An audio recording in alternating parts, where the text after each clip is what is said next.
Ludo, ताश यानी cards और शतरंज के ज़रिए भी जुआ खेला जाता है।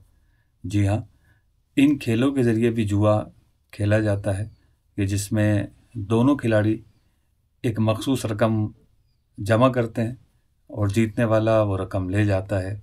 और यही जुआ है कि जिसमें जीतने की सूरत में पराया माल मिलने की उम्मीद होती है और हारने की सूरत में अपना माल डूब जाने का खतरा होता है। अगर इन खेलों में जुए का उन्सर शामिल ना भी हो तो भी ये खेल खेलने की इजाज़त नहीं है, क्योंकि अहादीस करीमा में इन खेलों के बारे में वईदात आई हैं।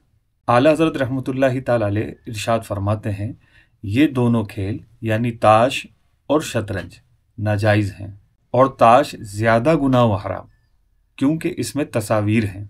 तो मालूम हुआ कि लूडो हो, ताश हो या शतरंज हो या इस तरह का कोई भी खेल हो कि जिसमें जुए का उन्सर शामिल हो जाए, यानी दोनों तरफ से लोग अपना अपना पैसा मिलाए, जीतने वाला सारी रकम ले जाए, हारने वाले का माल डूब जाए, तो ये जुआ है। लेकिन इसी के साथ साथ ये भी देखा जाएगा कि वो खेल है किस तरह का। क्या वो लहव लईब है यानी फजूल खेल है जिसका दीनी या दुनियावी कोई फ़ायदा नहीं है, बल्कि उसमें दीगर एलिमेंट भी शामिल हो जाते हैं, जैसे ताश में, कार्ड्स में तस्वीर का उन्सर भी शामिल हो जाता है, जिसमें आला हज़रत ने फरमाया कि ये ज़्यादा गुनाह व हराम है क्योंकि इसमें तस्वीर हैं।